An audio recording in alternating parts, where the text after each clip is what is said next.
Okay, welcome everybody to Ready Final Presentation Day. I'm really glad all of you can join. We're going to be hearing from almost every region about what they've been up to with the Broadband Ready program. I've been looking forward to this day for a little while just to hear about the Yeah, I work can that's tell. been going on. Yeah, I think we'll kind of go ahead and get started. So this is today's agenda. Just one second. Okay.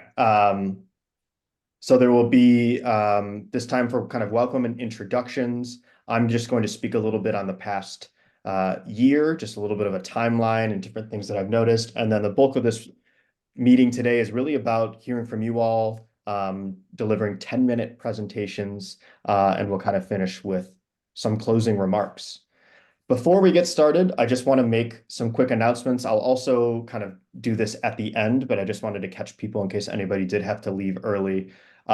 We ask everyone to take our intake form. This is the Illinois Broadband Lab and Illinois Office of Broadband way that we can kind of best stay in touch with you as we continue to grow and more partners are involved in our space. We're doing the best thing we can to Sorry, yeah. I'm also gonna have it brings up a good point. Lingling and other colleagues on my team to help with um muting and so just kind of watch your mute buttons. It's going to be a little bit of an endeavor today with so many different speakers, but we'll do our best.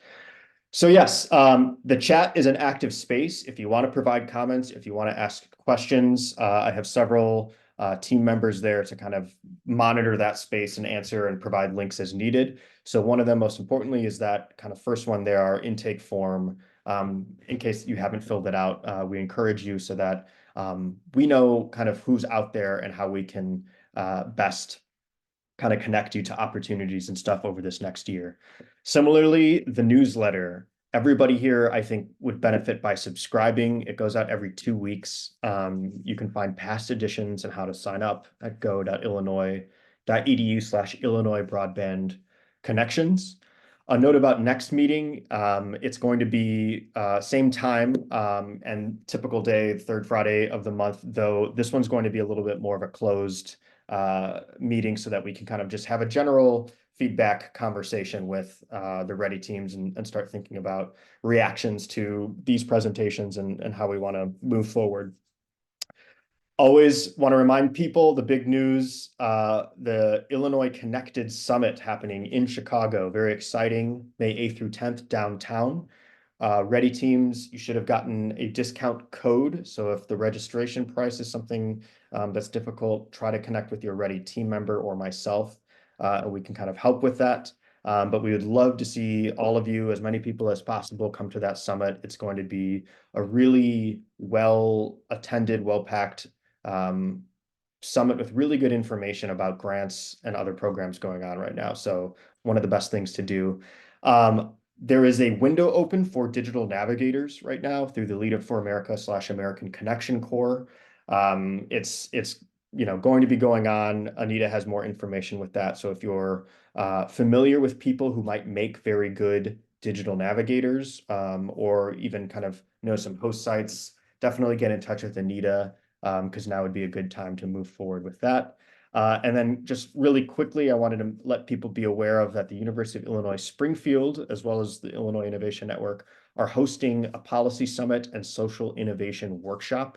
It's actually happening next week in Springfield. And on Wednesday, there's going to be an entire workshop on design thinking and designing different programs with kind of experts and guidebooks. So if that's of interest to you, a link is down there. You can email me. I can get you more information about it as that's happening soon. Okay, to get started, some quick ground rules. Today's presentation really is a showcase of all your presentations, and really the aim is to just acknowledge and learn about different regional digital equity work that's happening. This isn't a big kind of judgment thing or criticism, so I just encourage people to have that spirit of collaboration and celebration, I think, listening to these projects. So as an audience member, feel free to think about how you would apply maybe some of these ideas and programs to your community, how you may want to connect and share ideas. That's the purpose of this. I also just want to make a quick note about our audience. There are some people that may be new to this Broadband Ready program, maybe participated in Broadband Breakthrough or other Illinois broadband programming. So I'm just going to provide a very brief overview, but I just wanted to make the presenters aware about that as well. Notes about the presentations. I've told everybody 10 minutes, and I understand I'm working with a lot of people involved in higher education and academia and everything else, and it can be difficult to stick to that, but I really just want to at least try to. I'll sort of kind of give a warning if it's going over, just because I want to get to everybody and be fair with how the time is distributed. And there will be kind of a brief opportunity for people to ask questions kind of immediately after if they arise. And there will be space at the end booked in for any sort of general comments and reactions that people have. I'm going to ask my team to help with the spotlights and co-hosts. And there you see the presentation order. So just a really quick, I'm going to try to get through this, in the next 5 to 10 minutes of just setting the stage for us, helping provide some context for some of the presentations that you're going to be seeing. The Broadband Ready program stands for Regional Engagement and Adoption for Digital Equity. And it's all about working with higher education institutions in Illinois' 10 economic regions on digital equity projects and regional collaboration, moving us towards the idea of digital inclusion ecosystems. If you're familiar with that space, that can mean a lot of different things. We tend to generally describe digital equity around access to broadband technologies, adoption of those technologies and skills into the home and individual life, and then use or application. So kind of system-wide, are people able to interact with the digital world and have the necessary confidence and skills to navigate what they would seek to do with their lives. So there's a lot of different components about that, and I think you'll see in today's presentations how some of that goes about. Ultimately, the Ready program, was started pre-pandemic in 2019. It has a history, but it has ultimately kind of been a 2.0 type of version this last year. So this is kind of what we're focusing on with this presentation, is just what have we been doing the last year as kind of Ready teams. And it generally takes this form as for the scope of work, meeting attendance. So I've been meeting with every team at a regional level once a month, and then we all come together for these statewide calls that also occur monthly. Additionally, many people have attended other Illinois Broadband Lab and Illinois Office of Broadband meeting spaces and webinars and programming. So it's all about just kind of staying in the conversation as it evolves. Today, we're going to be hearing about the last two pieces of this, the digital equity projects that teams have been working on, as well as just how they've kind of been working within their region, connecting with different partners. So to kind of look back really quickly of the year, this was a slide from September of last year, really kind of from the first statewide Broadband Ready meeting. So you can kind of see what we had outlined for the short term and what we were looking at long term.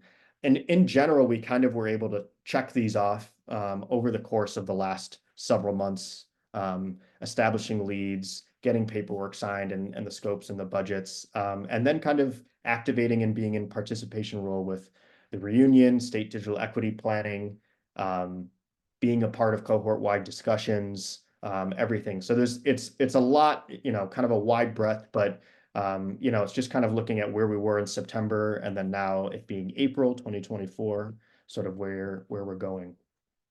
So to aid in the context of where we're at today and what we've kind of come from, I put together this, what I'm calling a ready relevant timeline. It's not exact, but it's an attempt to just give us all a little bit of a visualization of everything that's been going on relevant to Ready. There's a lot more that could ultimately be added to this, but I just wanted to kind of make sure everyone here understood where this program has been fitting in with larger efforts of the Illinois Broadband Lab and Illinois Office of Broadband. So on the bottom, in that kind of darker blue is really kind of the Ready program and how that's been going on. So the first part of this timeline was focused on finalizing the scope of work and budgets, and kind of working with a lot of the different regions, getting people on to some of the same timelines. Some had started earlier, some, we started basically in August. And so those first couple weeks are really just kind of trying to get teams formatted, and scopes of work designed. And then really the digital equity impact projects took a variety of forms, as we'll hear from today, throughout the next year. But you can kind of just see on the bottom here, other Illinois Broadband Lab programming that many teams here also kind of worked in parallel with, or even in partnership with. So the Digital Navigator core that Anita Lee, my colleague, has been working on was also going on at this time, as well as the Broadband Breakthrough Program, which is an agriculture focused county broadband planning program. So many of the teams, particularly down in the southern part of the state, were able to connect with a lot of different counties going through specific broadband planning as it relates to rural and agriculture areas. I'm really excited about those collaborations and how those have occurred, and how they'll kind of continue to grow. Notably, if you look closer to the timeline, the ACP program ending, obviously a very large setback in February. For those unfamiliar, the Affordable Connectivity Program, a $30 benefit program to assist people to have access and be able to afford broadband internet service, the largest such program the country has ever done. It's sort of formed out of the pandemic era, first through the Emergency Broadband Benefit Program, and then eventually taking this form. I think it's a big loss and a big disruption to the digital equity community, how this program has ultimately been handled, or sort of not handled by those at the federal government level, for that funding to kind of lapse. But there are a lot of different conversations and discussions going on about alternative sources of funding, what the state can do, and kind of how to approach that. So all the more reason, I think, to attend the Illinois Connected Summit, because that'll certainly be something that's on the minds and in the conversations, I think, of people there. Above too, on this top line, we see state and federal grants. For some, this may be totally unfamiliar. For others, it may be kind of understanding and nodding and along with me here. I'm really happy with how the READY program was able to adapt and adjust to the different timelines and factors of these larger federal grant programs and state grant programs. So some of the teams here may be talking about the BEAD program. That has been, a lot of work and a lot of kind of webinars and explainers and different parts and processes for implementing that massive amount of federal dollars to help expand broadband infrastructure in Illinois. Same with the Connect Illinois Round 3 program. And then the State Digital Equity Plan was something that was still kind of being drafted and revised throughout a majority of this program. One of the big collaboration opportunities that came about was one of those stars down there in February/early January, the Regional Engagement Tour. The weather and other things didn't cooperate, but we were able to kind of get to different regions to get some feedback on the State Digital Equity Plan. And I'm very happy to report that it has been approved just a few weeks ago. So we now have, as an Office of Broadband and Illinois Broadband Lab, a roadmap for how we will be spending digital equity funds, different key objectives, and other things that we're working on. So very, very good news when it comes to digital equity in the state of Illinois. Having that plan approved not only unlocks different kind of amounts of money in future digital equity grant money, but again, providing that framework and key objectives and sort of aligning everybody towards key movement is where we're headed. So with all of this in mind, I just wanted to note and highlight a couple key things or sources of pride, I think, from this past year. The main one that comes to mind for me is flexibility and adaptability by the teams here. I mentioned adjusting those reunion tour dates. That was certainly a heavy kind of project to be navigating. And I really do want to give a lot of gratitude to the different teams for responding on short notice for weather concerns, for getting the word out and participating in online versions of feedback.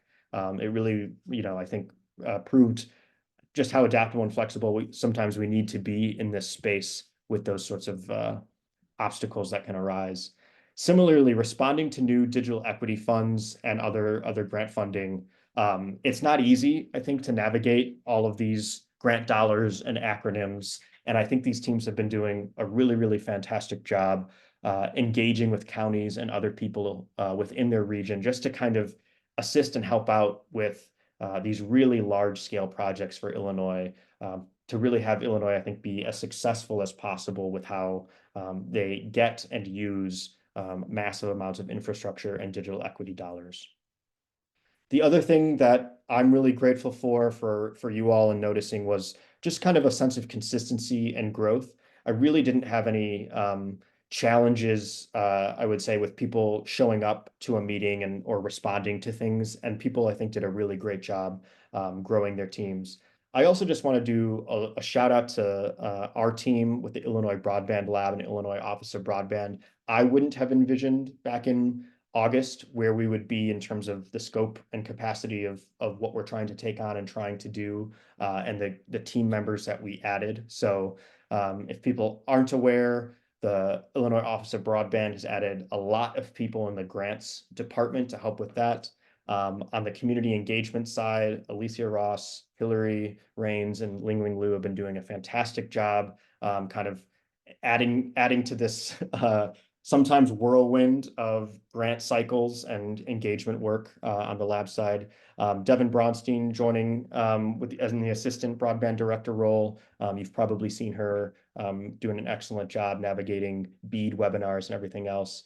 And then on the lab side, Shubika Argawal with the mapping and other things, always fantastic. And then Anita Thomas Lee with the Digital Navigator program. Just really, I think, weaving that and responding to challenges as best as possible, like the ACP wind down. So just wanted to send some appreciation for them and remind everybody on this call, they're there to help with whatever kind of digital equity and broadband infrastructure challenges you may be facing, because it's a long-term project with a lot of solutions and adaptability that we need to bring. Similarly, you all, I think, have been doing a great job bringing on new people, engaging with, Broadband Breakthrough, engaging with other libraries and others that we'll see about today. And then lastly, I think what makes this program unique and presents a huge opportunity is the university's role in digital equity. So I'm looking forward to kind of hearing about these presentations, how, the creativity and other aspects that these teams have shown towards approaching different challenges and also kind of thinking about how they can kind of connect their work to larger university initiatives. Very quickly, for people that are new to the digital equity space, they start to kind of really put it together how intertwined the work of digital equity is to so many other initiatives, whether it's business development and workforce development, agriculture and farming, continuing education. Everything in our times and digital age this year seems to run into that social problem of digital equity. So I think there is a huge place for universities and for other really key collaborators across the state to kind of be working in the same direction on these issues. That's all I wanted to say, mostly gratitude and excitement. So I think we're going to go on to the presentations next. I'm going to do my best to kind of keep watch on the time and keep things flowing. And that's all we have for now. So I think at this point, I'm going to stop my screen share and hand it over to Molly Lamb with the University of Springfield, representing the Central Region.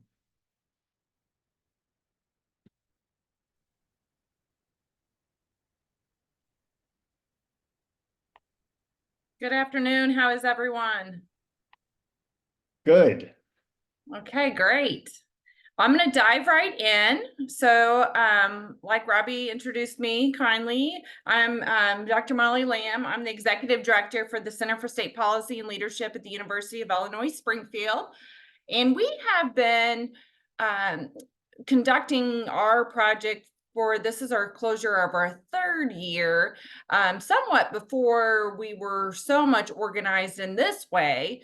And so, I want to frame that with some of the presentation that I'm going to give in the next couple of slides. I'll go over the team later in the presentation. So we're in the central region, and you can see here we're made up of many central Illinois counties. We're anchored in the state capital, so Springfield, Illinois, and that's where we, UIS, are housed as well. That is actually our project kind of anchoring as well, and that's where we've spent the majority of our time so far, with efforts planned for expansion later on into the next fiscal year. We have lead industries of agriculture and manufacturing, higher education institutes, UIS, of course, Lincoln Land, just a neighbor down the street from us, Milliken, Richland, Illinois College, SIU School of Medicine, and the Midwest Technical Institute. So we also have one of only 2 medical districts in the state of Illinois. The other medical district is up in Chicago. And we have about 90 million people within days drive. And the source of this is just from the data that can be pulled from the Illinois Broadband and DCO's website. We've really taken a look at our county level demographics. And what's important about this is our project is baseline, but it has enabled us to seek after and expand into other grant application opportunities, such as the digital equity application that occurred in early 2024 in January, an NIH grant that we partnered with the Illinois Public Health Institute last year, where we took a look at this and then expanded much more into rural and added in an element of telemedicine as it relates to digital literacy and digital equity. And then most recently, we're really excited about taking a look at marginalized communities and populations in our region and utilizing what we've learned in this digital equity project and design an opportunity for a tech connect as it relates to an outcome of decreasing social isolation in the aging population across this Sangamon County, and then expanding later, but utilizing much of what we've learned here. So the importance of understanding our community that we're going to serve has served us well, not only for this project, but as a baseline for expansion and utilizing what we've learned. You can see here, I'm not going to go all the way through this, but we utilize these as key indicators on the this is a part of social vulnerability index, as we're looking at to make sure that we're understanding our population and the needs of population as it relates to access to broadband, access to devices, and skill level. So our project, we have a partnership with the Illinois Innovation Network. It's about unpacking digital equity as a public health complex problem.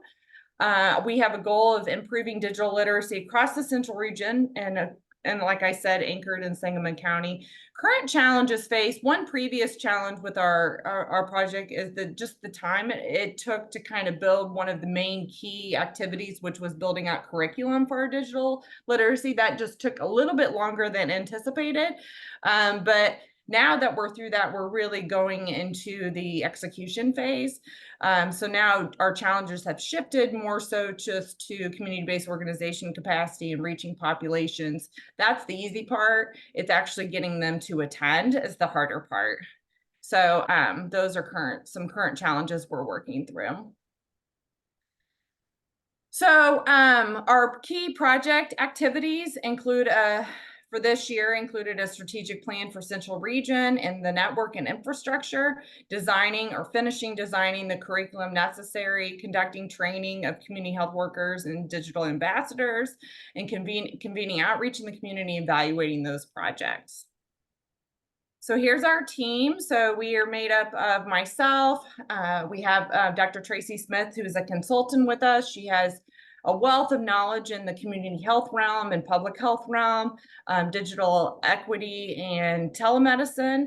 Elijah Yushing, he is a DPA fellow that we have. So I'll take the opportunity here when we're asked about pulling in students and having graduate assistants. I think it needs to be understood from an academic institution. Graduate assistants are connected mostly to colleges and other parts of the university on campus. They're designed to have specific lines of funding. So there's really only so many. So like at UIS, we have about 40, and they're already pre-planned and historically placed in certain areas of the university. However, Elijah is a DPA fellow that falls underneath our GPSI program with a little bit more flexibility for us to be able to utilize him and for a longer period of time as he's studying at a doctoral level. So we will continue to utilize him. We have Layla Brown, who's a digital navigator, and she's working with us in connection to American Learns. She'll be finishing up soon, but she's provided an opportunity in working with Elijah to kind of work towards implementation.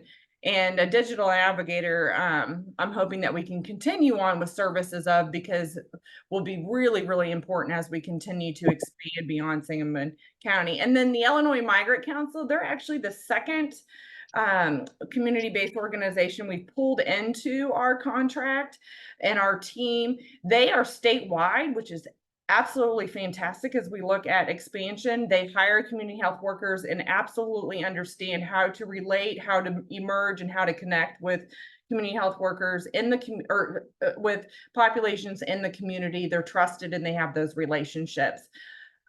We started the project with working with the Culturally Integrated Education Latinos organization. You can see they're temporarily closed. So we did help them kind of build some capacity in their small community in Sangamon County for a short while.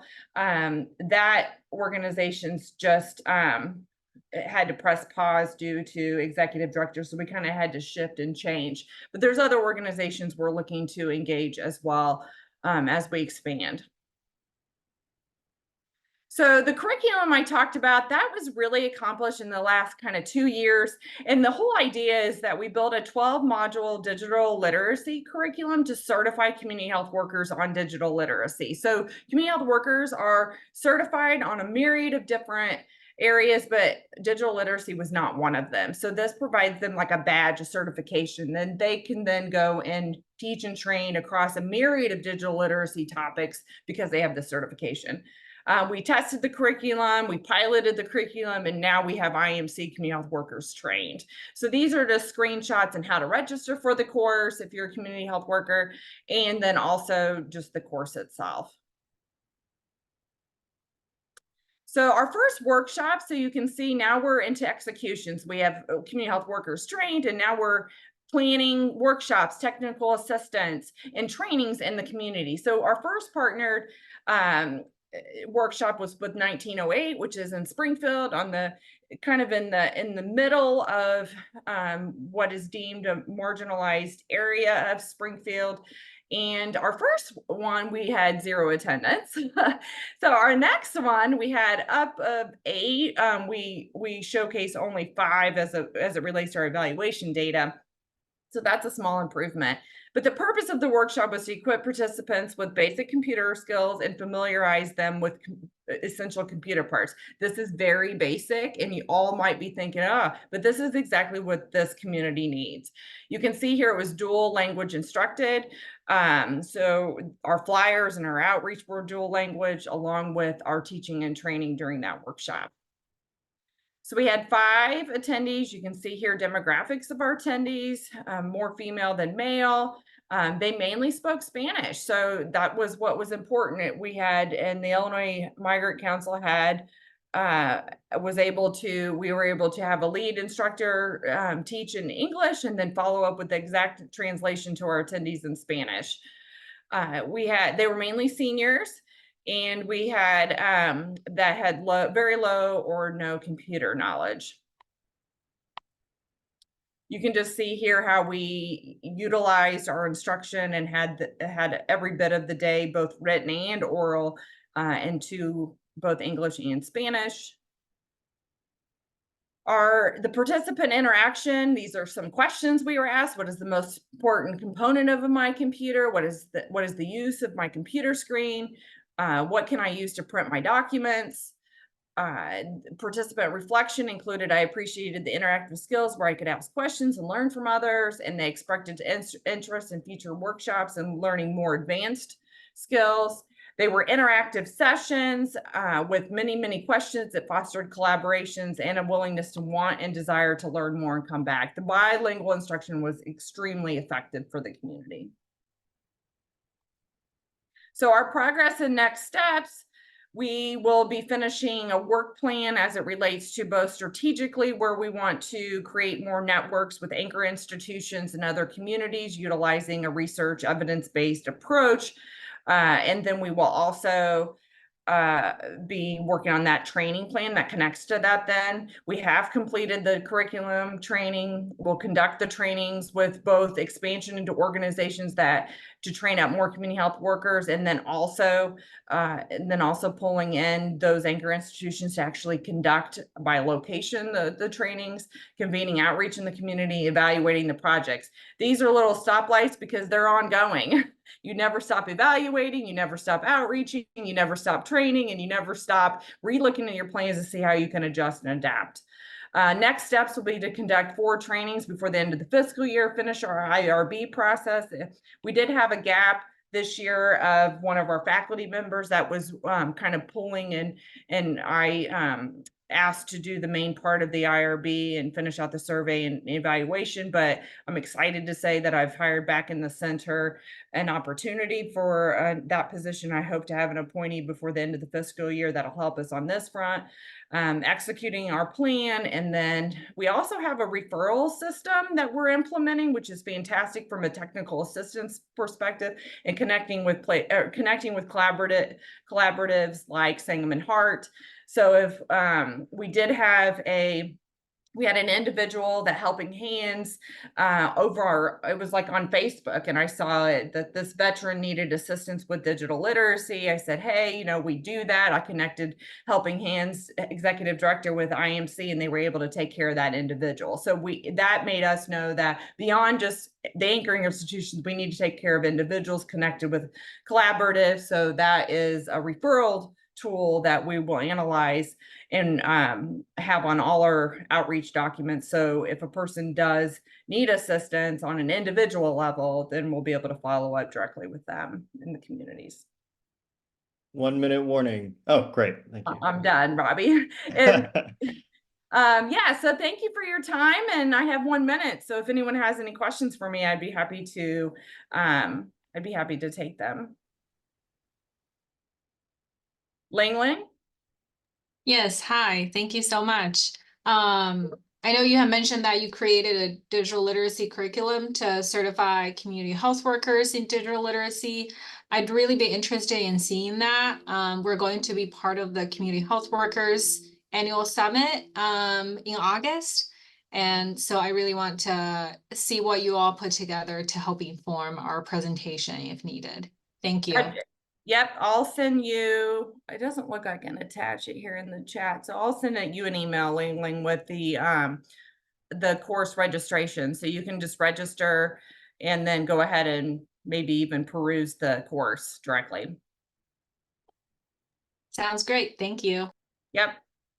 All right, thank you very much, Yamali. That was excellent. I'm worried about time, so I'm just going to go straight to East Central with the University of Illinois Urbana-Champaign. Take it away. Great. Hi. Thanks, everyone. And thanks, Robbie, and everyone for organizing today's meeting. I've got a clock going hard on the back end as well, so hopefully we'll stay within time. And I'm Anita Chan. I'm an associate professor at the School of Information Sciences, and I'm co-presenting today here with Julian Chin, our project manager. Julian, will you say hi? Julian, are you there? Can you hear me? Yes, Oh, sorry. great. Yes, when you say hi. Trying to unmute myself. Yeah. Hello, everyone. I'm Julian Ching. Yeah. And my apologies, I'm going to keep my camera off today. We've got 2 newborns in my household, and it's just great to see everybody. So I'm going to pass the baton off to Julian, who's going to start off actually with framing of our project. Can everyone see my screen okay? Okay, great. Yes. Okay, so the counties in the East Central Illinois region include the Champaign County, Vermilion, Ford, Iroquois, Douglas, and Piatt. And the ready team leading this initiative is the Community Data Clinic in the School of Information Sciences, University of Illinois. We have partnered with the nonprofit organization, Champaign Big Broadband, and social services community organizations, primarily serving the Champaign and Vermilion areas. Our efforts are supported by the state of Illinois DCEO, the UIUC Chancellor's Call to Action Research Program, the National Center for Supercomputing Applications, the iSchool, and Technology Services at UIUC. In this slide, we provide a snapshot of demographics in the region. The following data was collected from the U.S. Census Bureau 2022 American Community Survey. So you can see, except the Piatt County, all other 5 counties have lower median household incomes compared to the state average. Half of the counties in East Central Illinois have poverty rates higher than the Illinois average. Champaign's poverty rate is nearly double the state average. In terms of employment rates in East Central Illinois counties are either close to or lower than the Illinois average. Champaign has the highest percentage of residents with a bachelor's degree or higher, likely due to the presence of the University of Illinois, Urbana-Champaign. However, the other 5 counties have lower percentages compared to the state average. And both Champaign and Vermilion counties have home ownership rates lower than the state average. And the next slide shows the race and ethnicity breakdown in each county relative to their overall population sizes, listed from largest to smallest. So from the visualization, you can see Champaign and Vermilion County have more diversity, while the other counties in East Central Illinois region are predominantly white. In terms of internet connection in East Central Illinois, according to the Digital Inclusion Regional Profile compiled by the Purdue Center for Regional Development, all counties except Champaign have a median download speed lower than 20 megabytes per second. So these areas are represented by light green and yellow shades in the left image.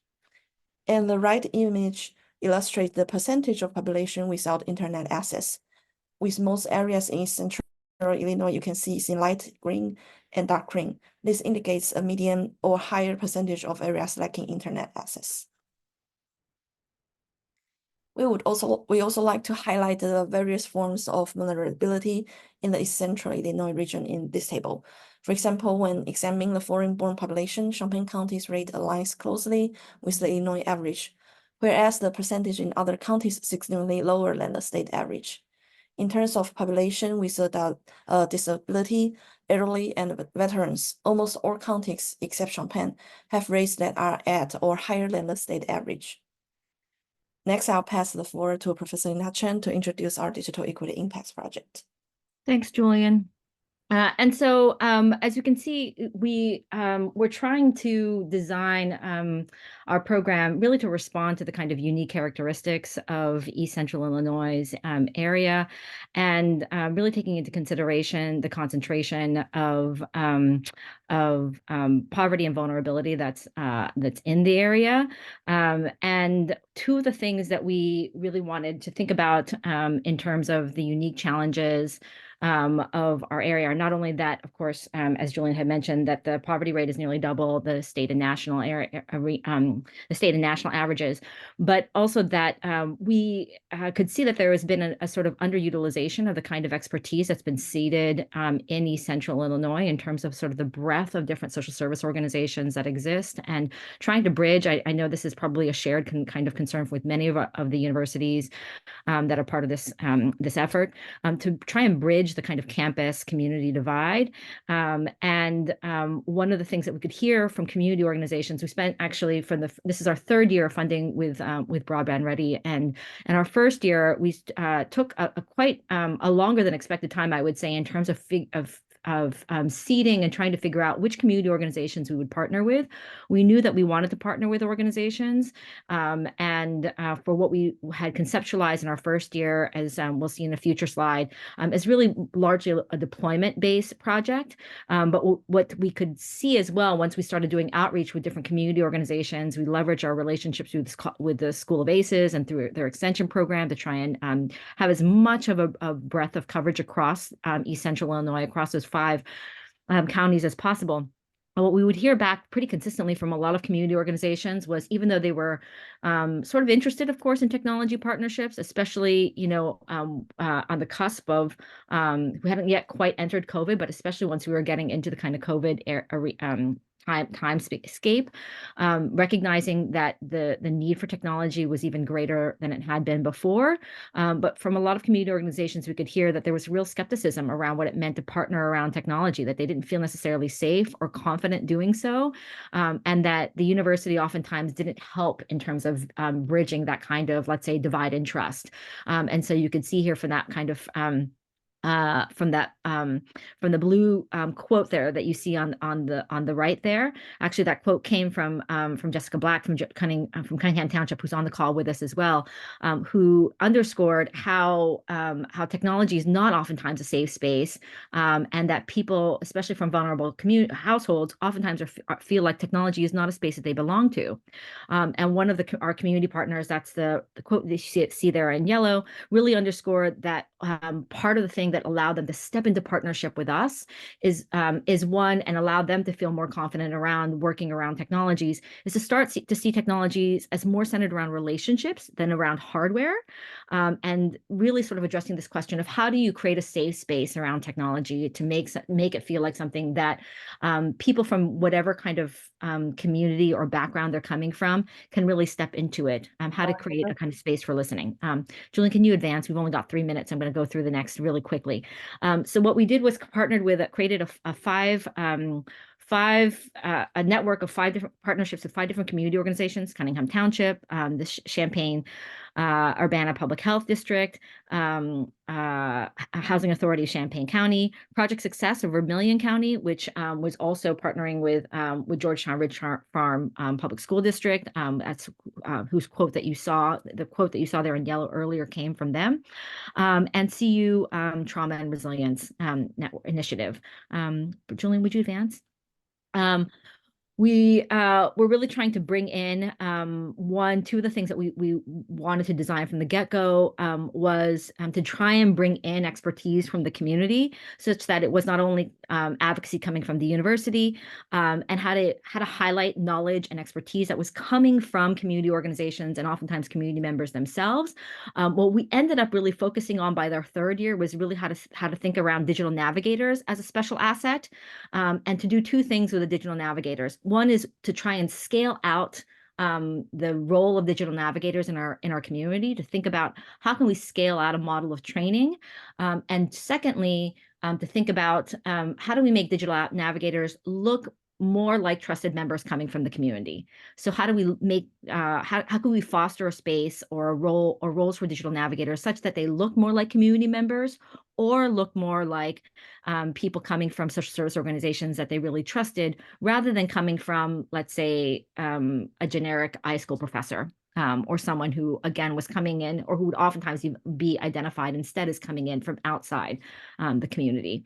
And so we leveraged our relationship with our community organizations in order to do that. That's why we brought in those, we spent a lot of time trying to cultivate a relationship and select those community partners as I mentioned, in our 1st year. And we've continued to work with them through our 3rd year. You can see some of our deployment events here, working with our community partners. Julian, would you advance to the next slide? Would you actually go on to the next slide? I'll have you come back to this one, because this is just a mapping of our timeline for what we focused on across those 3 years. As I mentioned, our 1st year was really deployment focused. So we distributed 500 laptop and Wi-Fi packages, really leveraging ACP and EBB, as I'm sure many of others on this call had done as well. And from that, we're able to basically do outreach calls. We created a team of 20 tech buddies that essentially did outreach calls every 2 weeks. to those to every household that benefited from those hardware packages, and discovered that there was a lot of technology, a lot of tech failures when we were using refurbished laptops. For our stage 2, based on feedback we did get from those 500 households, we could hear that there was a lot of need for household support around digital literacy and curriculum. So we designed a digital literacy curriculum and piloted it in our second year, working still with households and working still with our community organizations. And so we spent our second year really just working only exclusively on creating a 7-module digital literacy curriculum focused on things like financial preparation, tax preparation, after school programs, free and low cost education resources in the community.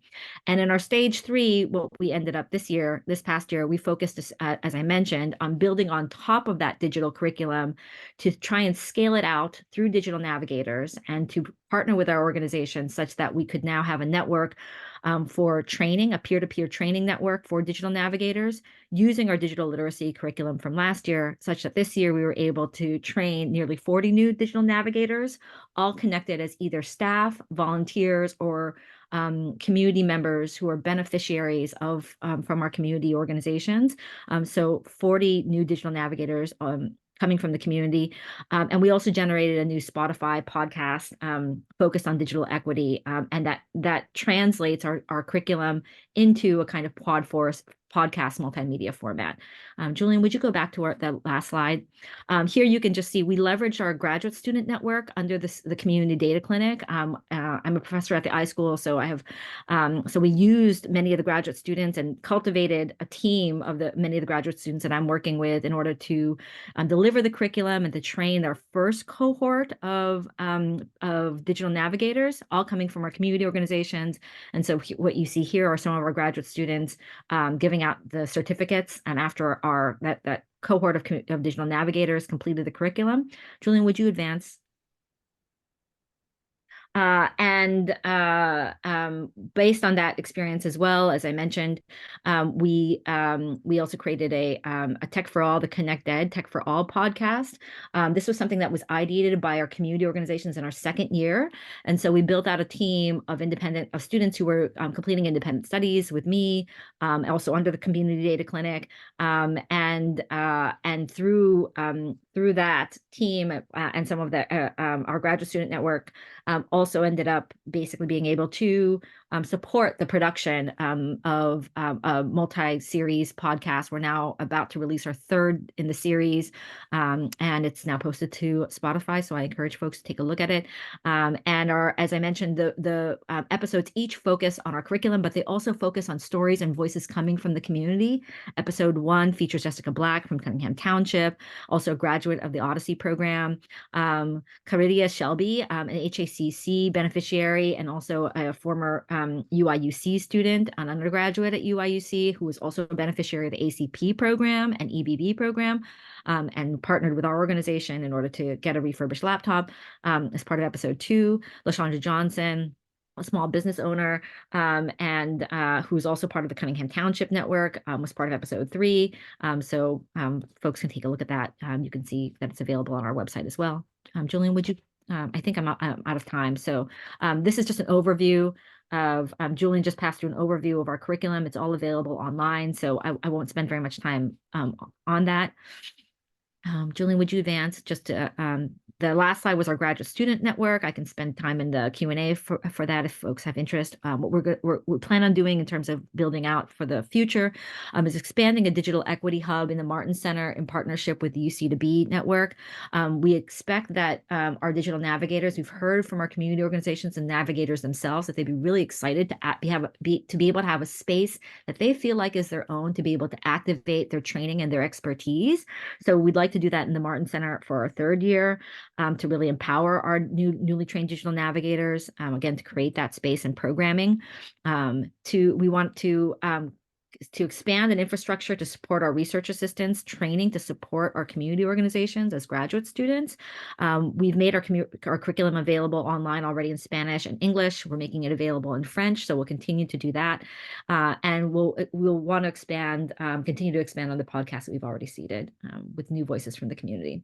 Thanks everyone. Sorry to go over a little bit. That's just a screenshot of our podcasts splash page on Spotify. And if there's time for questions, I'm happy to take any.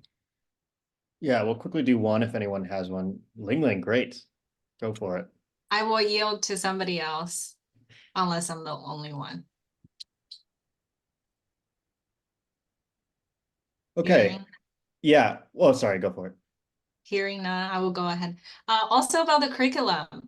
So, we're putting together a grant program, for the digital equity capacity grant from NTIA. So just really interested in learning about the curriculums that you all are creating, because digital skills training will be a big portion of that as well. So Anita, if you would be able to follow up and send it to us, that would be great.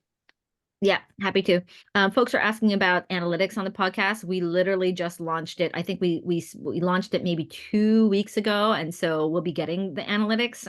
So happy to continue to share that. It's going to be an experiment for us because we've never also done this work. It's completely different expertise for how to cultivate a listenership, and so we're really leveraging the networks of our graduate students and our undergraduates and our partnerships with community orgs to be able to do that kind of outreach. So we'll keep everyone posted. Fantastic. Yes, I do think time is going to be a challenge. I think I knew that going in, but so as a potential solution, I think let's use the chat as an active space. I think when people are finished with their presentations, if people have questions, you can either directly or to the group kind of use that space and carry those conversations on there. Great. Up next, we have Craig McLaughlin with the North Central region representing ISU. Yes, so good afternoon. I'm going to give you a really high-level overview, a lot less detail than we've seen so far, as we're pretty new on this bleeding edge of the READY project. Representing the North Central region with Illinois State here, we have a 10-county region. It's about 115 miles across and about 75 miles top to bottom, so approaching 8,600 square miles. We have built our team through a group that already is doing great work in McLean County, but now we're trying to work out across the last few months to try and represent the whole region. You can see some of the statistics here, again, readily pulled from elsewhere, and I believe our presentation will be available, so I'm going to stick to that. As we talk about what our region brings in terms of opportunities and challenges, et cetera. We are a large geographic region, or larger than some.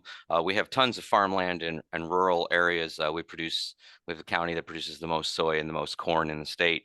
It's about the size of Rhode Island. So we also have cities, though, with Peoria and Bloomington Normal. So, but not a lot of places with a ton of population density. So it's very quick to lose access.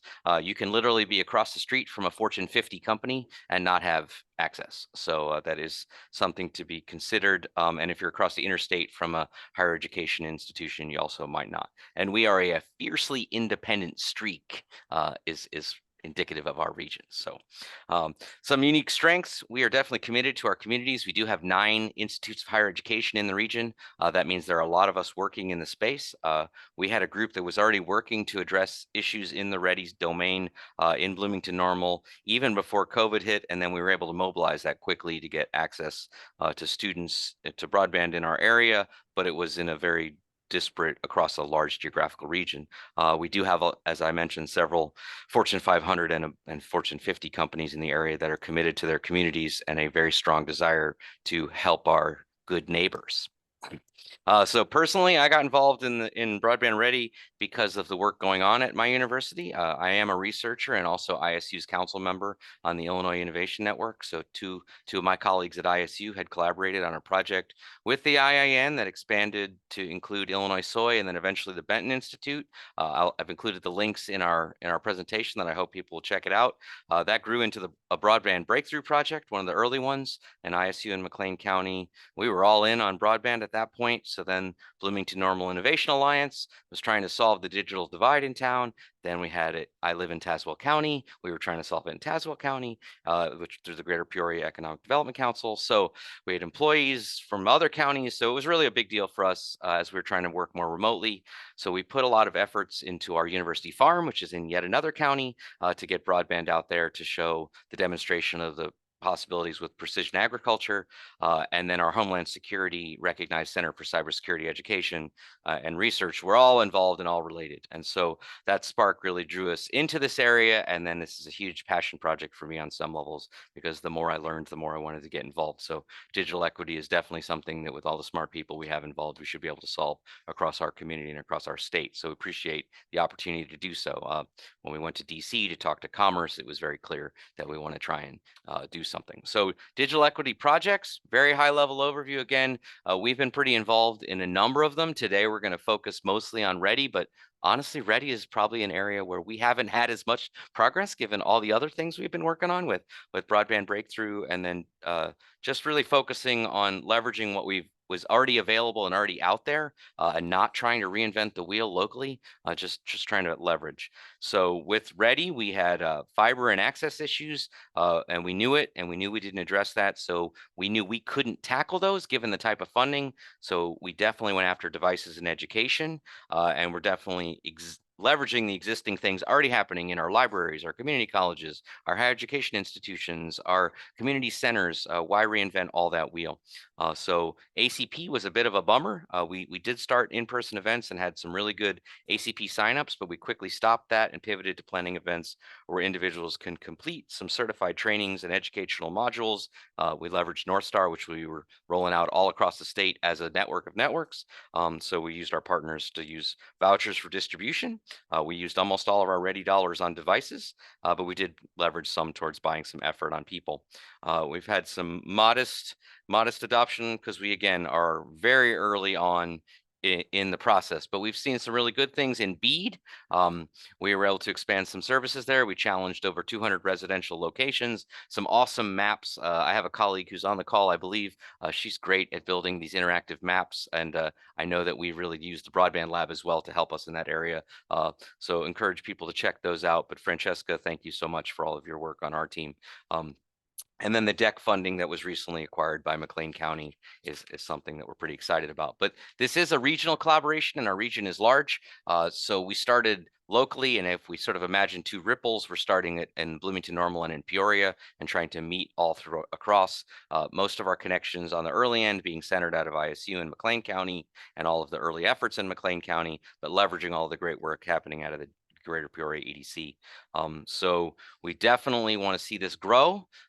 We were excited to get someone who was already an intern, which was John Scott, was our first Lead for America Fellow and a digital navigator, and he was really involved in the BEAD Challenge in the digital literacy program and ACP at the very beginning, getting that North Star curriculum up and running through our community colleges. And then we have recently added Layla Brown, Vicki Becker, and Grace Klukas. We're helping them all across the state. Thank you, Anita, for helping with that transition.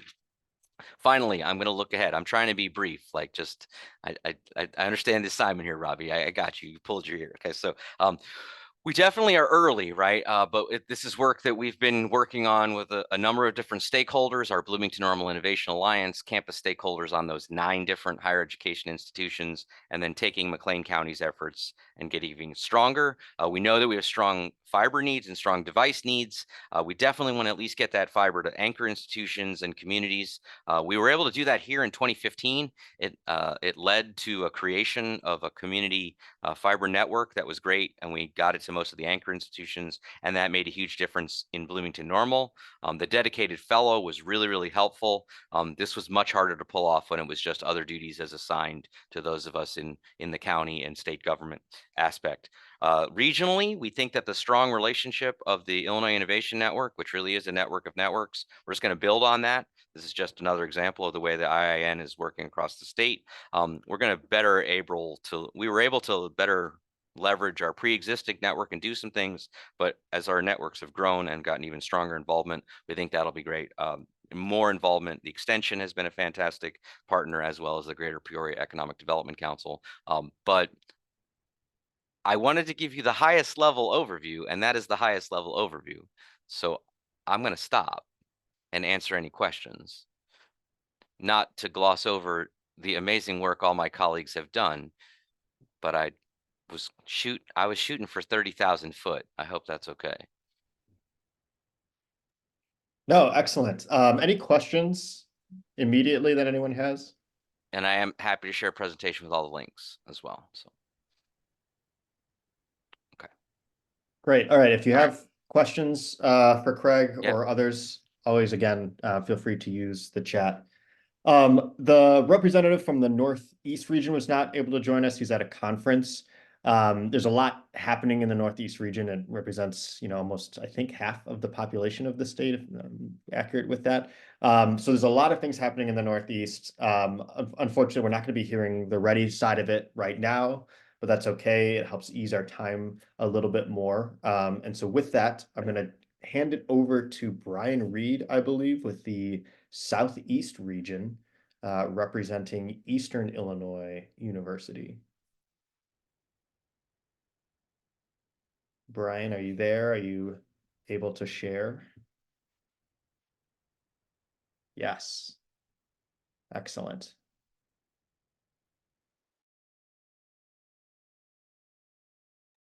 I have to remember to unmute too. Thank you all. It's been really interesting listening to the other projects going on. We are one of the new ones that have only been involved for about 3 months here. We have a number of people involved with ours. First off is our dean, College of Education, Dr. Henderson. And then we have other people who are going to actually share their work so far. If I can, there we go. Southeast region is the 13 counties in southeastern Illinois. I do want to mention we're making some progress, but it's pretty slow. We have some goals this year is to share information on the BEAD project, develop the equity project across our 13 counties, which we'll talk about in a minute. And the biggest, probably the most important thing that we need to work on is our relationships with the communities across our counties. We've been working on developing those partnerships. Obviously, the Illinois Innovation Network, as everyone else is, and our local businesses and DCEO. We've been working with schools, county governments. We've had a number of surprises in our region, and one of them is the number of co-ops that we have. We also have some odd little small projects trying to get minimal service into unserved areas by individuals, which has been interesting. We've also been surprised by the involvement with the Benton Institute with so many different places. And finally, the most amazing thing to me personally was the discrepancy in access in the cost of broadband here versus other parts of the state. One of the things we've been trying to do is find ways to reach to our communities. We've been using social media and newsletters to all our different constituents. We also have a kind of a track record of working with our 20 counties, which is a larger area. We have a number of school partnerships. We've been doing a lot of different things that are kind of tangential to this work. We started connecting with the broadband breakthroughs in our counties. We've been generating contact lists with all of our different groups.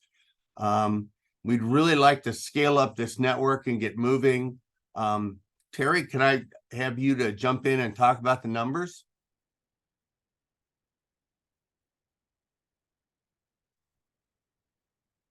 Terry. Got to unmute, Terry. Did I miss Terry? You're muted, Terry. I said thank you for reminding me to unmute myself. Also, thank you for introduction here. What I was rambling on about there already was that we are early, as Brian shared, and we are not going to be polished like our preceding presentations have been. We're still getting into this one. We have been working since January. We're building a big part of our, we'll see in our goals here, is to build these connections. And we've got history doing that, but not in the broadband area. The other thing to know about us is we're coming at you from the College of Education side of it, which is what Brian said, we are heavily involved with the K-12 school districts in the area and across the 20 county area, which includes pretty much all the same counties. Anyway, by the numbers, what he asked me to talk about here is we've got 13 counties, county boards. We have been reaching out to all 13 of them. And I should also qualify, we're doing a lot more, it appears to be a lot more focus on the infrastructure side than some of the others. Besides, we'll talk about digital equity in a minute here, a couple minutes. But anyway, county board, we've actually been to a couple of county board meetings and met with them. Broadband breakthrough committee meetings and public meetings in 2 different counties. We've got 4 of our counties, of our 13 counties, have either completed or nearly completed the broadband breakthrough program, which is a fantastic program, pretty intensive. We've been connecting with county highway engineers, and so we're working on a lot of the infrastructure. Me personally, the infrastructure side of it. So the township road commissioners, county highway engineers, and I met with a couple of them, 3 of the villages. What a surprise you're going to hear about from us is how many active fiber projects are going on in very, very small communities. But the problem is they end at the edge of the community. Getting them outside that is a problem for us, which I'm going to keep going down through my list here to keep us moving. We did engage the former urban planner, who is actually at the federal level now, and he's actually retired now, but he got some feedback from him about how to work with vendors, because we've got these small communities that have no background. They're all volunteer managers and governance. And so they have no background with when a vendor, ISP vendor comes in and says, we're going to build fiber in your community, they have no previous record of that one. They have no time for it. So what can we do to help, them know what are best practices and what to prepare for? That's been an initiative we're trying to build. Work with county boards. Farm Bureau has been an active involvement for us, because we are heavily, as McLean was sharing there, our Illinois State hub, where most of our business is rural agriculture, and but we built a list of other vendors. Work with the Bead Challenge. We've got 3 counties that were actually the Bead Challenger. Probably should have said okay, I don't want to try to say. Actually, we participated in helping 3 of the counties of our 13 counties get some challenges submitted, and especially trying to get some of our anchor institutions identified correctly on the maps. Economic impact, one of the things that came out of the Illinois State's work is that they showed that we can, if we can get, and that's a big if, broadband outside of the villages and into the farm for the precision agriculture, that we expect a 4% increase in annual yield. That's what they've documented, and significant decrease in input costs. I mean, in one example, one small county here would generate an additional $10 million a year in corn sales just from better broadband outside the village. Which Brian, we'll get back later, maybe another presentation, talk to you about the do-it-yourself activities trying to get outside of these villages. So Brian, go ahead. There's a number of things that we've been looking at in our time. Obviously, we have some of the same issues: low population density, geographic distances, poverty. We lack providers and competition across our counties. However, we do have a long tradition of self-service and some collaboration between organizations. So I think we can make some progress along these. One of the things that we have been thinking about is what got us involved in this. And I know Terry has some of these as well too. Terry, what was the spark? For me, well, I've got multiple pieces. I've got a education background, science, math background, but also I have spent several years on the infrastructure side, and I got to be involved with when the internet first rolled out to schools. We've done a good job across the whole state of Illinois connecting schools. Not all anchor institutions, but K-12 schools, universities are pretty good shape. But it kind of ends there. How do we extend beyond that one? So that's been an interest of mine. And then I grew up on a farm. I still involved in still have a family farm operation I've invest a lot of money into. So getting that activity into there is important to me. Terry.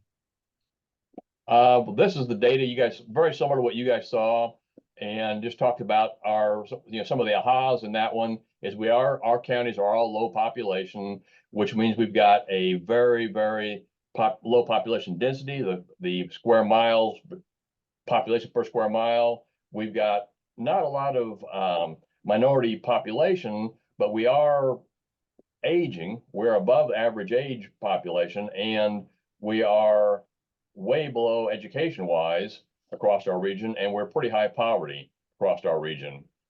So anyway, and disability wise, mostly because of aging though, disability.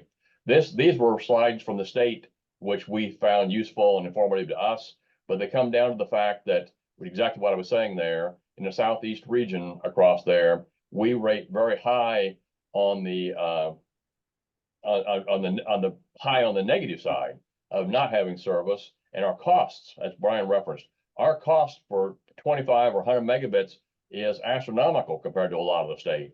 Well, we'll address that in another slide here. But anyway, that's in the ACP program, which we didn't get to be involved in that very much, but we're not taking advantage of it. But it's over with for now, at least. But okay, thank you, Brian. The other thing that we wanted to talk about, and probably the major part of the work that we've been doing, is we have a digital navigator who's been able to develop some projects. He's been working on curriculum and delivering workshops across the state. Wayne, excuse me, the region. Wayne? Yes. We developed a digital literacy workshop. It was originally one built by Booth Library, and then we kind of adapted it, made it a little bit more modern and fit more to the needs of the community. So some things we kind of go over in the digital literacy workshop is, what is digital literacy? Why is it important? Portion of it is how to be safe online, how to navigate just search engines, how to discriminate between fake and credible news, and also some pros and cons of artificial intelligence. That was something that, I talked to some of the participants and said, what do you want to learn about? And they're like, I don't know about this AI stuff. And so I did some research and was able to provide that to them. Our audience was typically all elders. So far, we've had 3 institutions host, which was Newton Public Library, Effingham Public Library, and then most recently the Toledo Life Center. Unfortunately, no one participated at Effingham, but they were still really generous. Amanda was really nice to set that up for us. At Newton, we had 2 people, just an elderly man and an elderly lady came, and then at Toledo we had 5. 4 of them were patrons of the Life Center, and then another was just a community member who was interested to seeing that. We're constantly contacting more community anchor institutions, looking for more hosts. Right now, I'm in contact with Paris Carnegie Public Library and Martinsville Public Library.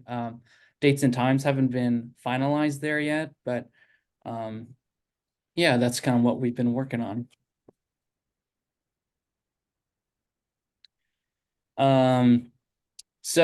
Other than the event, I'm the only GA working on this digital navigation with Dr. Reed and Terry. Also have worked with Anita and Jesse Black with the IBL. And so mainly what I've done is coordinate these digital literacy workshops, gone to the towns, presented them, obviously edited the program. But outside of that, I've also just helped the team kind of build up the community anchor institution database, contact institutions, talking about ACP, talking about the BEAD challenge, and just spread awareness of the digital literacy workshops through advertisement. There's another GA here in the office named Ethan Homeyer, and he does a lot of the social media and the advertisements, so I've been working with him. And then also I've been able to collect feedback on digital literacy workshops, what went well, what didn't, what did they want to learn, or were expecting to learn and didn't. And so that's all been really helpful feedback moving forward. Gary?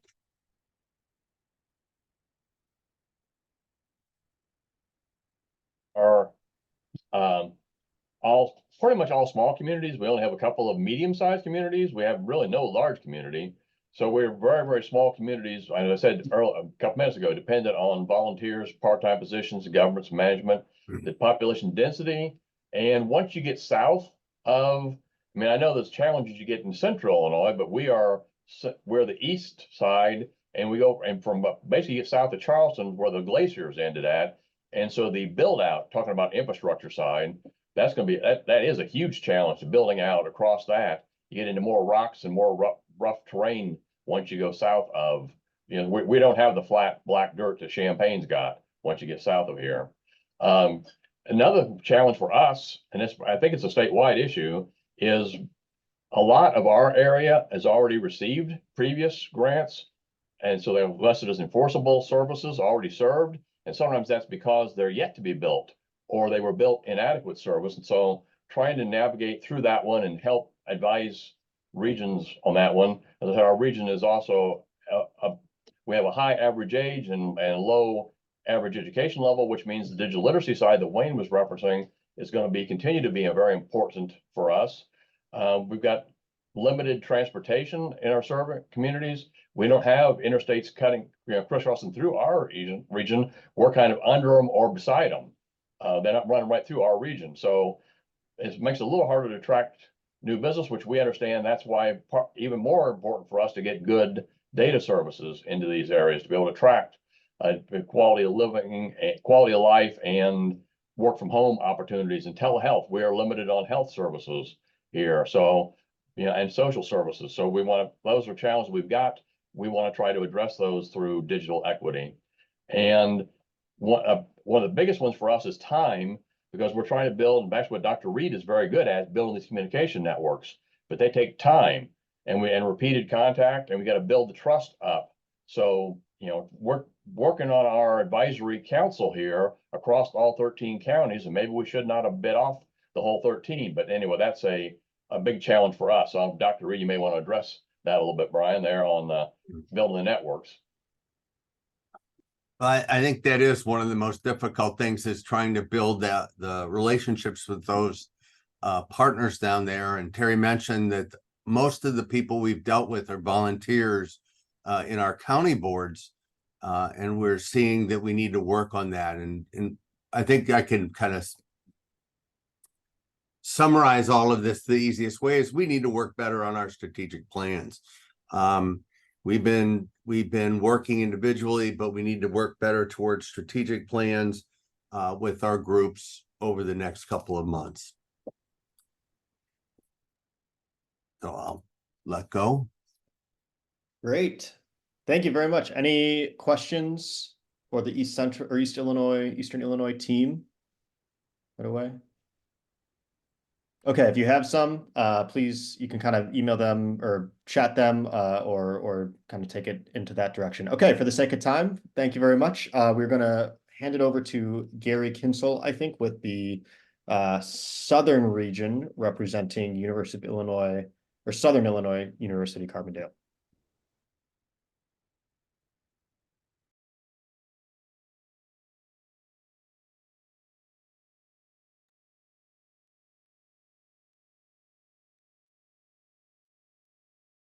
So I hope everyone can see my screen now.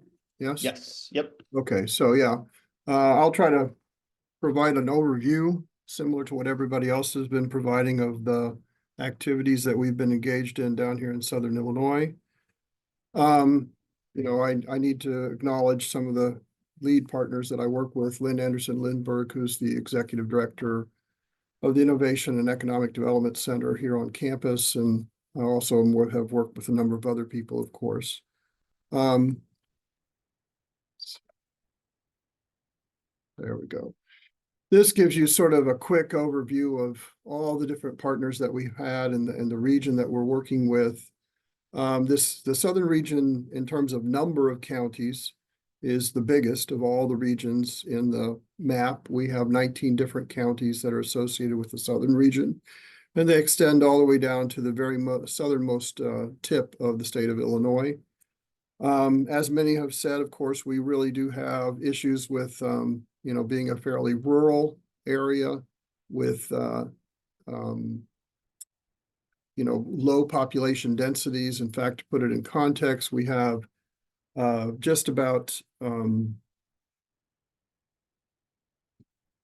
let me find it here real quickly. Yeah, we have population that's only about 49 people per square mile, which is 1/5 of the average for the state. So it's a low population density region. The total is about 363,000 across the area. Within that area, Carbondale, which is where I'm located, is the largest city. And our population is about 21,000, 22,000 people, and that does include students that are sort of, in a sense, part-time residents. The median household income here is about 1/3 of the nation's average, probably due to the large number of students included in the survey, but ultimately that means that the percentage of the populations that are below the poverty line is quite high, actually. So the university has about 11,300 students at this point. It's one of the few universities that has both a law school and a medical school associated with it. And so it's a strong presence in the region. In fact, it is the largest employer in the Southern Illinois region. With that said, technology, there we go. Some of the strengths that exist in this region is the presence of the university and the number of people associated that have higher, education degrees, the demand, if you will, for broadband connection. I think it's a strength in the sense that it provides the impetus for pushing for more of this type of connection here, despite the fact that there are some very real challenges of expanding broadband access in the Southern Illinois region. Many of the other speakers, of course, have noted the fact that once you get into these very distributed rural areas, it's hard to convince broadband providers to go out and install fiber optics or whatever to bring that service to rural homes. It's a simple question of profitability, basically.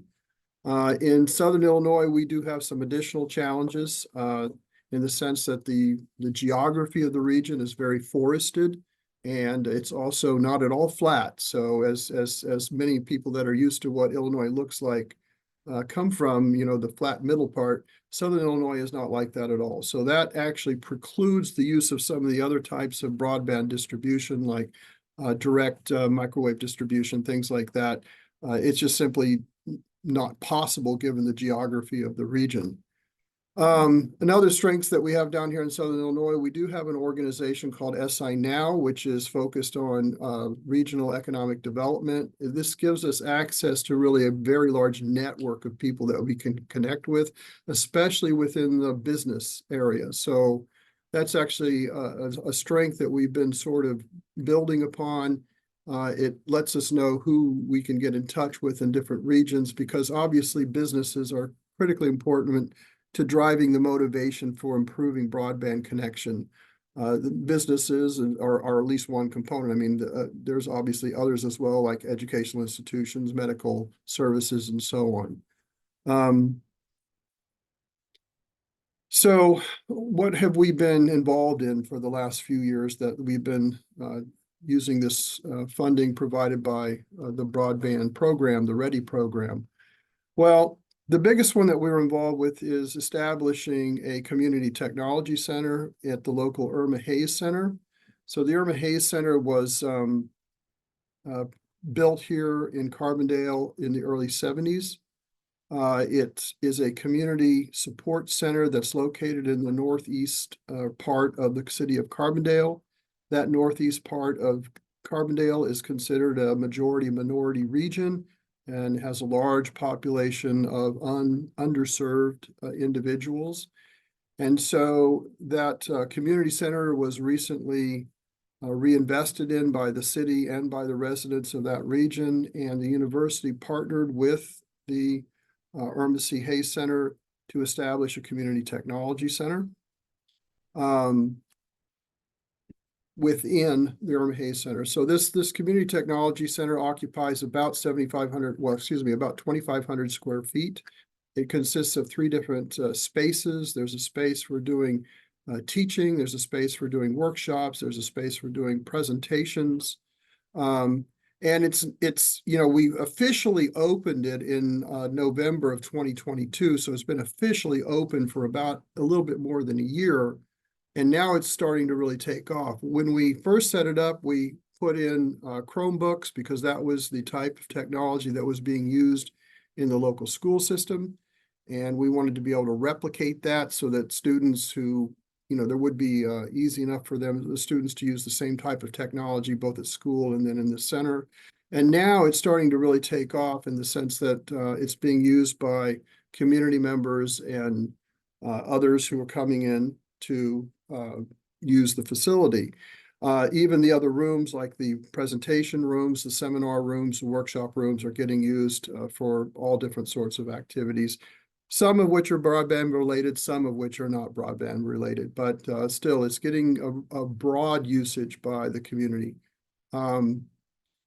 We support this facility now by using some of the Broadband Ready money to pay the salary of graduate students who are then assigned to be present over in the Community Technology Center and make sure that they're there to support people who are trying to use the computers and make sure the network is running and all the kinds of typical things that come up whenever somebody's trying to use computers who may not have quite the background that they need to be able to do that.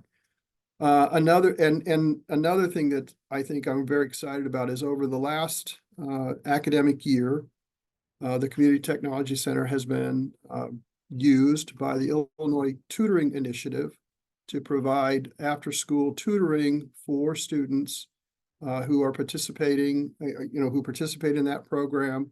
They're providing something like 38 different subjects of tutoring for students ranging in grade from grade school all the way through high school.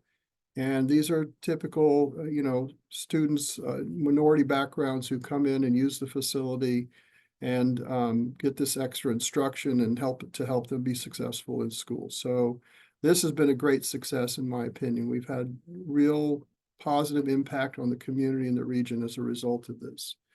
The other things that, well, in terms of collaborations, we've been working with, of course, the City of Carbondale and Jackson County, which is the county that the City of Carbondale is located in, to get an assessment of the overall broadband access and what the concerns are. Early on, we worked with Jackson County to conduct a survey, or Jackson County Connect to conduct a survey of the Jackson County residents to find out what their experience with broadband access was. Some part of it was surprising, some was less so. Most households have computers, something like 90+% have computers. 80+% claim to have some degree of broadband service, but 2/3 of them, over 60%, say the service is poor or unreliable. And so, yeah, there's something out there, but it's not very good. And so all it really did was, put data around what was the general feeling, which is that, yeah, the broadband access down here isn't that great. So this led to the county working, or with the team from the Broadband Ready, working with the county to identify a provider to come in who would at least strive, and in this point, we actually they have committed to providing broadband access to all residents of Jackson County. So this is a huge step forward if we can. It's going to take years for this to come to pass, but it will be an amazing improvement. The other things that we've done, of course, is work with the Broadband Ready program to hold BEAD discussions, and we've held several of those, one in the first round and then, of course, in the second round. And those were very informative to get a better sense of what was going on in the rest of the region, the southern region. That's one of the big challenges, trying to figure out how to expand beyond Jackson County and Carbondale and try to work with the rest of the region. As many of you know, you have small communities with volunteer governments, and very often, and it's difficult to find partners to work with in all these different areas. And so we are working on that. We've worked with Shawnee Community College and a number of the other junior colleges in the region to try to build these relationships. 1 minute warning, you're saying. Fair enough. Let's see, there was a question about grad students. I think I've already really covered that. Looking ahead, let me just go to that. What are we trying to do now? Well, we just got through putting together a how-to booklet on how to create community technology centers based on what we did in the Ernest Hayes Center. Once that booklet is complete, we plan to distribute it and use it as a guide for other communities across the Southern Illinois region to try to help them figure out how to establish similar community technology centers. We're going to certainly work with our partners to build more relationships beyond Jackson County and Carbondale to try to help bring broadband access to the remainder of the Southern Illinois region. And once that's done, then of course, there's going to be plenty of educational opportunities to help these different communities figure out how to help their residents learn how to use the broadband technology that they have. I think I want to conclude with just one comment, which is, many of you will, I think, empathize with this. One of the stories that we heard at one of the broadband and the BEAD meetings was listening to some senior residents talk about how important it was to get broadband, because they were finding that all the young people, their sons, their daughters, their grandchildren were leaving the region because they simply could not, engage in productive work without access to broadband. And it was particularly telling when one individual was talking about the fact that they could not even get their children or their grandchildren to come and visit because they simply didn't have broadband access. And this is a huge problem, certainly in Southern Illinois, and I assume it is across the rest of the state. This problem of rural flight, where the younger citizens, the younger population are leaving to go to the larger areas as much as anything because they just simply can't participate in the modern economy without access to broadband. So if we can solve this problem, I see this problem as something that is in critical need of a solution. So I really support and advocate for improved broadband access through this program or all of the efforts that are being engaged. Thanks. Fantastic. Thank you, Gary. For the sake of time, I'm just going to hold off on any questions right now. You can put them in the chat, either directly to Gary or to the team at large. And yeah, thank you. I think we're going to move next to Connie Frey-Spurlock from the Southwest region, representing Southern Illinois University Edwardsville. Take it away. All right, thank you so much. Much of what I'm going to talk about, particularly in terms of challenges, and to some extent strengths, we've heard before. But let me first introduce our region. We are the Southwest region.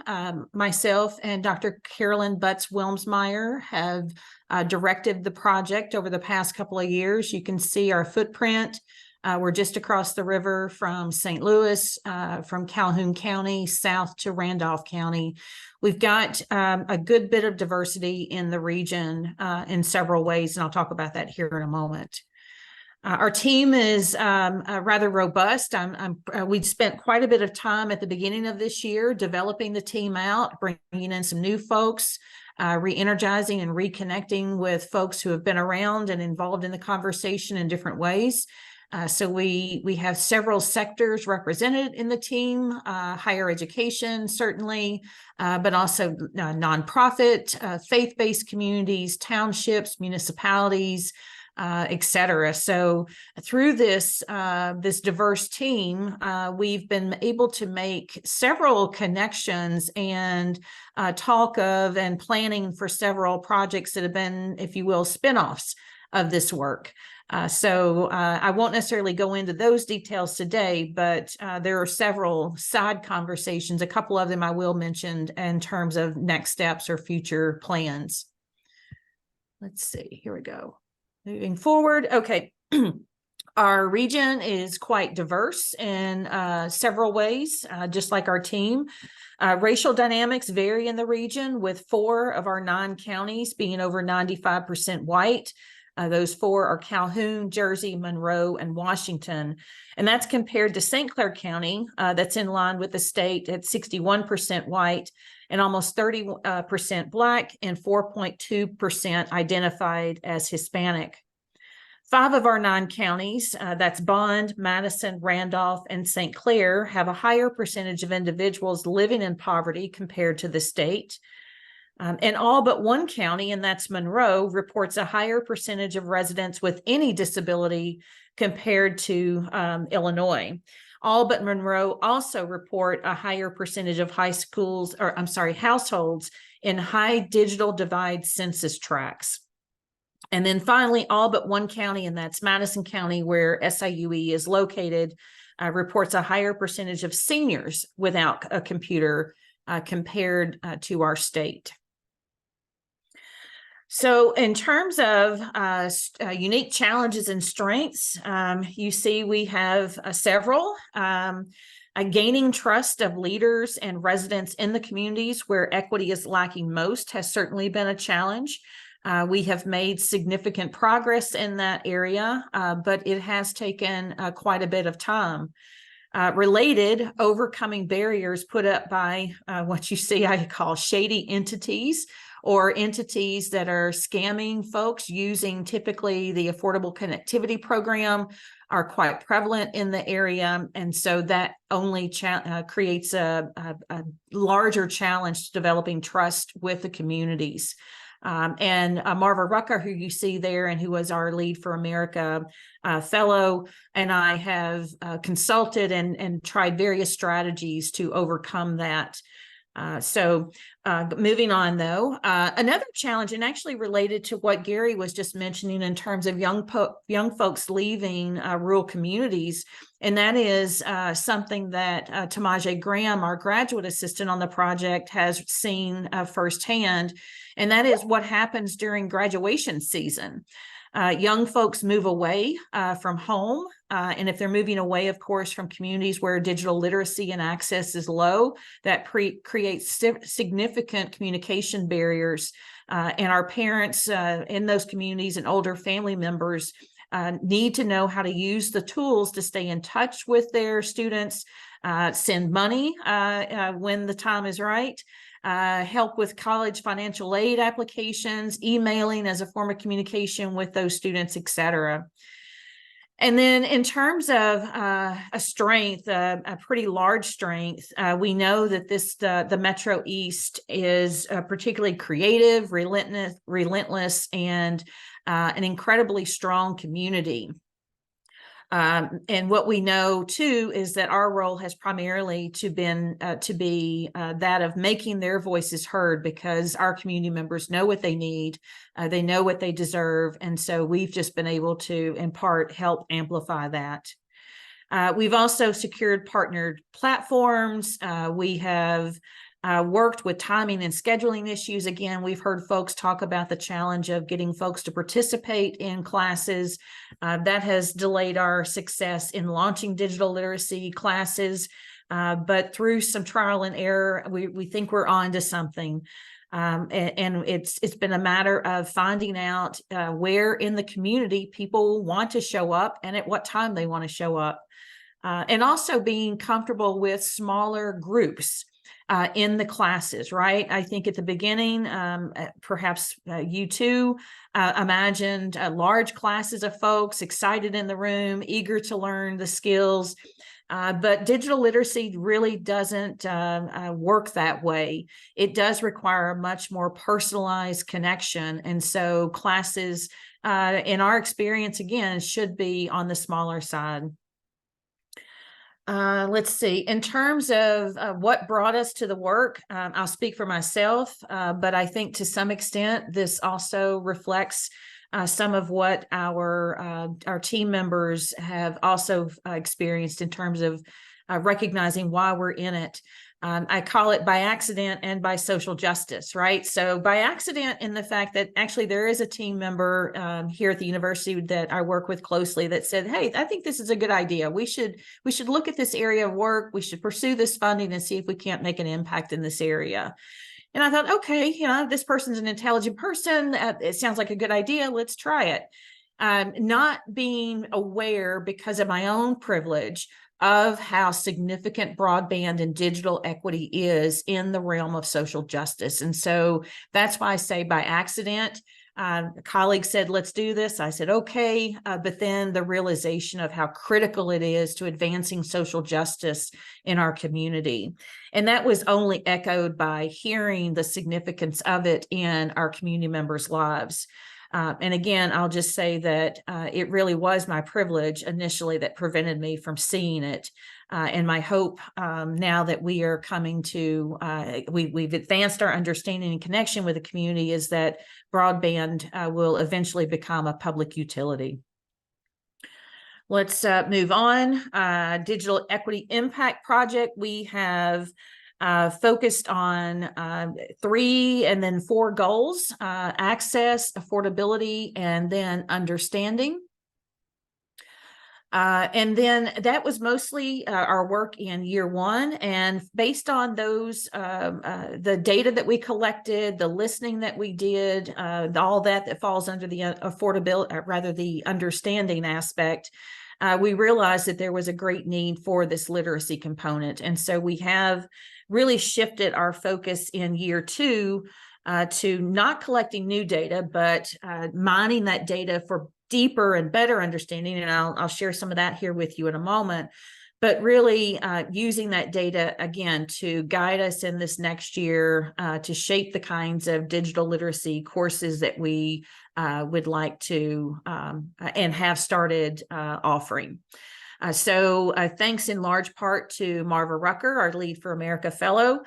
We have begun hosting North Star digital navigational classes to help in aiding the advancement and improvement of digital literacy skills in our communities. We have emphasized meeting people where they are.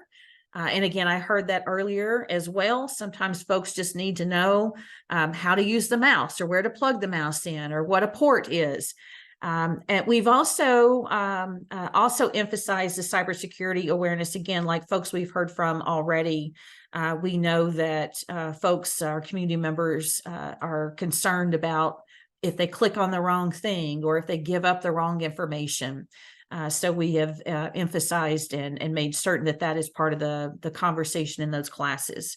We've used our grant funds primarily for purchase of devices and stipends and support for trainers and participants in the digital literacy classes. We've used all kinds of strategies, certainly in-person events. We show up at festivals routinely and other sorts of gatherings. When ACP, of course, was available, we would host signups in all these different kinds of spaces, wherever we could get our foot in the door and collaborate with existing calendars, right? Because we knew from the start that creating our own events that was not going to be fruitful. So we have, again, like I've heard others mention, partner with what's already happening in the community and making the most of those opportunities. And again, now we are at the point where we are able to start offering these regular classes. You see also the slide here shows a screenshot of the Affordable Connectivity Roundtable that we participated in a couple of months ago on behalf of Nikki Budzinski, who is advocating for, if not extension of the ACP program, some substitution. So our team was quite active in that conversation also. Let's see, moving forward. Okay. So one of what I think, well, I mean, there are lots of things that I have really appreciated, and it's been an honor to be a part of in this process. But just this week, I met with 2 of Dr. Butts-Wilmsmeyer's undergraduate students to learn what they had been doing with the data that we collected in year 1. And those of you who were present in year 1 might recall that we did develop a Metro East digital equity dashboard at that time. These students were basically charged by Dr. Butts-Wilmsmeyer with playing with the data, see what strikes your interest, see what you could do with it. Have fun, learn something, make something. Let's see what you can do. And this is what Adrian Rose, sophomore, who is majoring in computer science and digital humanities as part of our integrative studies program, came up with the snapshot. This is the home screen of the revised Southwest Illinois broadband dashboard. So this is the main page showing statistics for all the zip codes. And I can share the link with folks if they want to look in more detail at what this dashboard can offer. This is a word cloud based on the interviews that we conducted with members of the Metro East about their digital equity needs and interests and wants. And then a final screenshot of that dashboard. Here we have a sample page of the dashboard showing insights and statistics from a specific zip code, that of Washington Park. So it's a really lovely, dynamic, creative use of the digital space here. The students have done a beautiful job of integrating the quantitative and the qualitative data to really bring the community members' information to life. And then a second student, Jacob Stevens, also working with Dr. Butts Wilmsmeyer, this time a junior in computer science, worked on the code side of things. And I'm not going to say a lot about Jacob's work other than to show you. Here we see the Excel output that is properly formatted to be plugged directly into the dashboard. Here's some of his coding that he undertook. What will happen now is that the dashboard is properly formatted to be plugged directly in and automatically updated with the most recent ACS database when the program is run. And so this will automatically update that dashboard that we have with the most recent ACS data. The program screenshots here show utilization of the two files to automatically scrape that ACS database data, utilizing the census and Panda modules for Python, as well as separate files in classes. And then finally, Jacob asked me to share that other notes are that the code is set up to be modular so that the classes can be created for any state down to a zip code level, allowing easy expansion and utilization of the program. He also went through and properly documented the code with comments clearly labeling the function of each part of the program. So for those that know this side of the dashboard, he has left breadcrumbs for us to continue working in it and updating it and improving it. So yay for our undergraduates. Just a quick time check. Loving the presentation. Just want to let you know, running up against time. Okay. But keep going. So just. Okay, so I'm going to wrap it up then. We've had some wonderful new collaborations that have developed. The SIU Truth Racial Healing and Transformation Campus Center is not necessarily a new one, but this work is part of that work, meaning that we're using this outreach around digital equity to address the university's relationship with the community. We have great conversations going now with Hoyleton Youth and Family Services, Latinx Digital Leaders Now. Many of us are friends and allies of that group, and we have plans to collaborate with the Jackie Joyner Kersey Foundation. Again, I mentioned our Lead for America Fellow a couple of times. Here's a couple of photos of her doing great outreach. A few more photos, a photo of our MLK Day of Service where we tucked in ACP information for folks in the community. And in terms of looking ahead, we're looking to deepen our relationship with JJK, perhaps hosting digital literacy classes there, and also working with Alton Forward in the area of digital literacy. So with that, thank you so much. Fantastic, Connie. Thank you. Yes. Love all of that information, that dashboard and everything. I think there's a lot, to look forward to with that. Okay. We might be going over just a little bit. I'm going to do our best to give the appropriate time to the last group, and then it'll just be quick kind of closing comments and we'll end there. So next up, with the final presentation is West Central, Josh Averbeck. We're presenting Western Illinois University.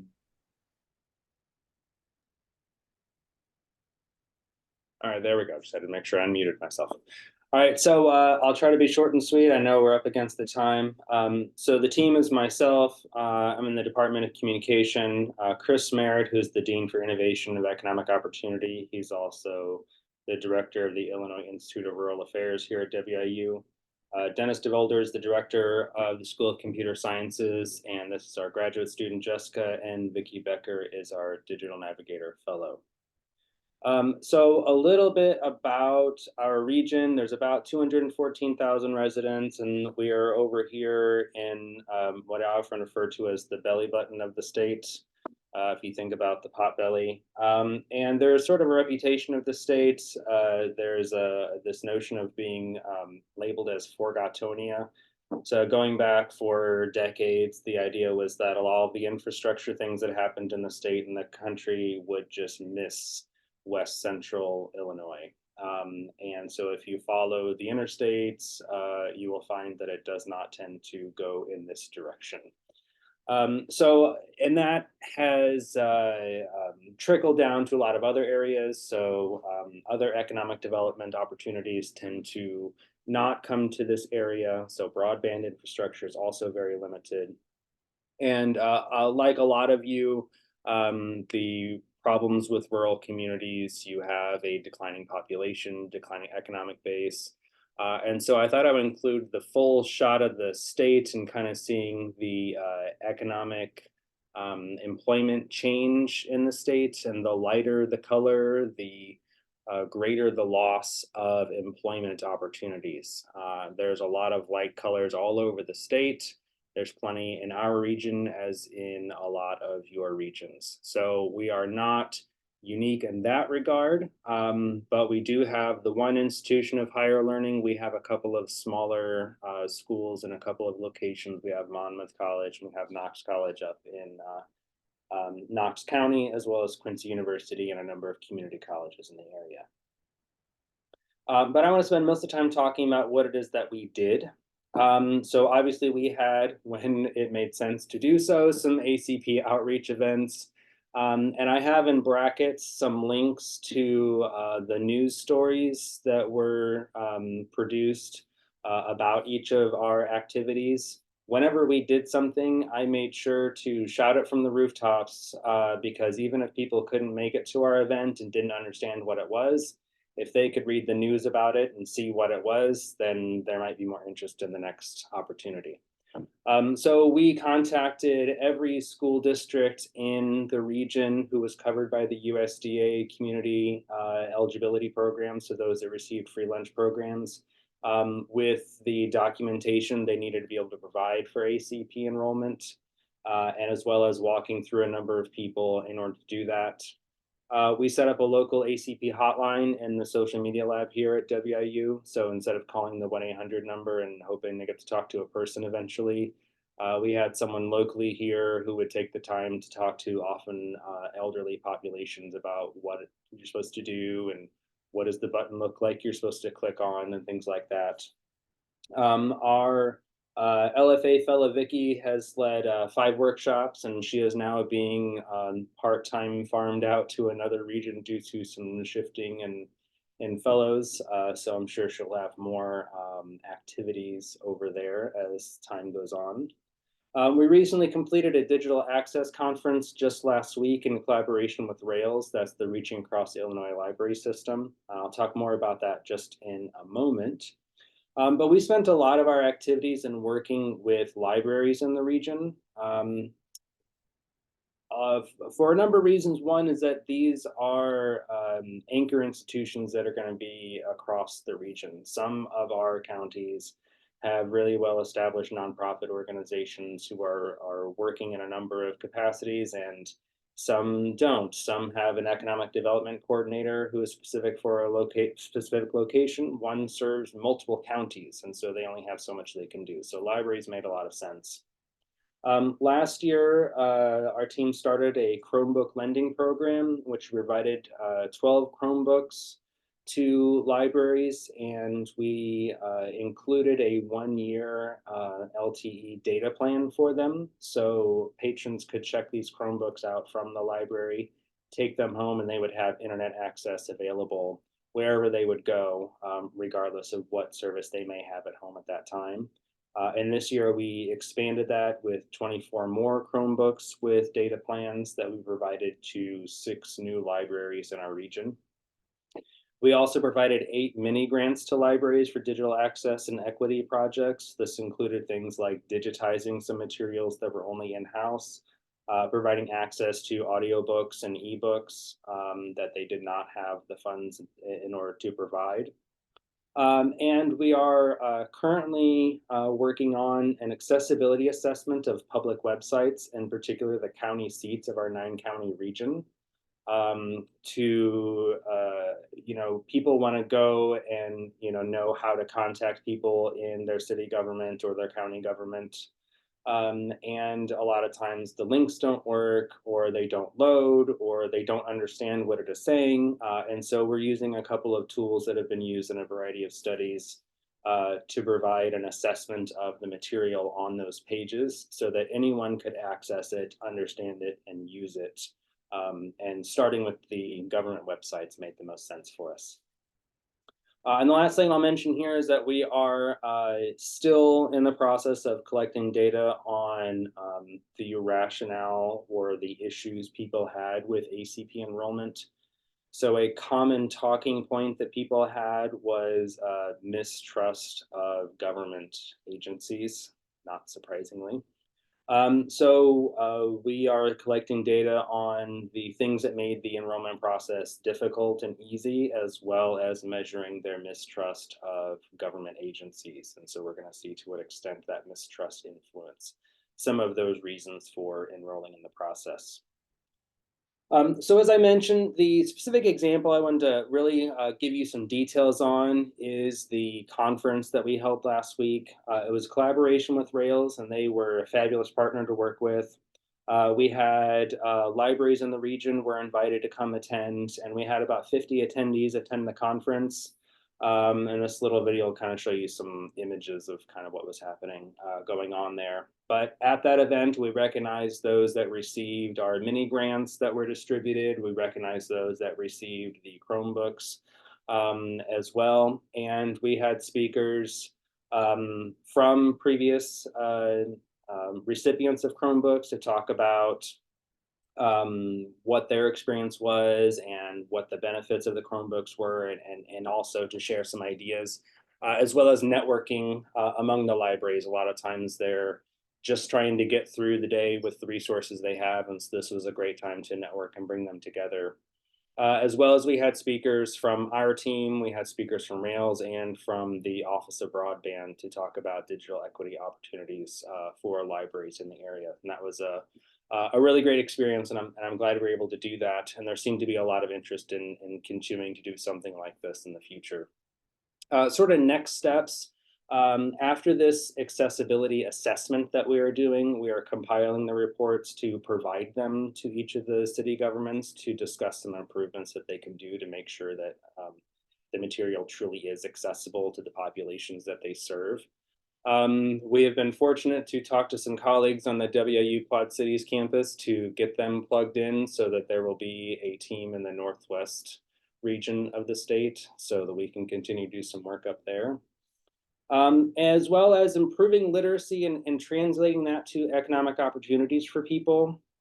So looking at some digital marketing and rural community workshops. So the conversations after the conference, a lot of the libraries need a lot of help. And some of that's, as you can imagine, tech support things like, I lost my Facebook password, down to how do I schedule content and how do I reach out to people and explain what it is that we do with our services.